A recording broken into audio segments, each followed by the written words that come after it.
अब समय आ गया है, मां शैलपुत्री ने गंभीरता से कहा।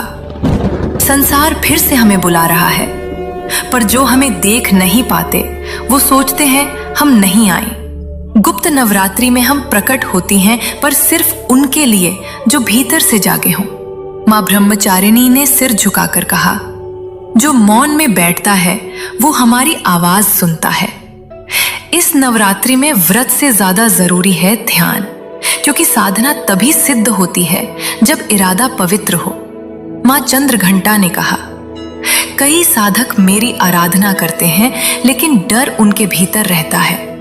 मैं केवल उन्हें स्वीकारती हूं जो अपने भय को मेरी शक्ति से बदलना चाहते हैं, न कि छुपाना। मां कुष्मांडा ने तेजस्वी मुस्कान के साथ कहा, मैं सृष्टि की जननी हूं, पर जो खुद को ही नहीं पहचानता वो मुझे क्या पहचानेगा। इस नवरात्रि जो भीतर की रचना समझेगा वही मेरी ऊर्जा को थाम सकेगा। मां स्कंदमाता बोली, मातृत्व कोई भाव नहीं, वो एक अवस्था है। जो मेरे नाम से जुड़ता है मैं उसे केवल संरक्षण नहीं देती, मैं उसके भीतर का लाचारपन खत्म करती हूँ। मां कात्यायनी ने स्पष्ट कहा, संकट तब तक बड़ा लगता है जब तक तुम मुझे नहीं पुकारते। मैं रास्ता दिखाती हूँ, लेकिन चाल तुम्हें खुद चलनी होगी। मां कालरात्रि की आंखों में तेज था।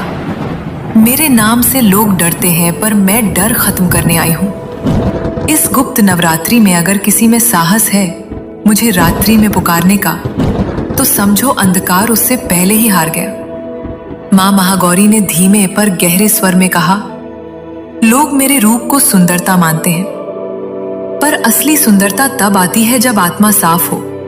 मेरी पूजा बाहर नहीं भीतर से होनी चाहिए।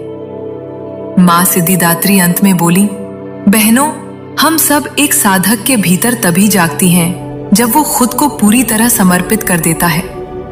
मेरी सिद्धि केवल उसी को मिलती है जो हर रूप को अपनाता है और हर रूप में श्रद्धा रखता है।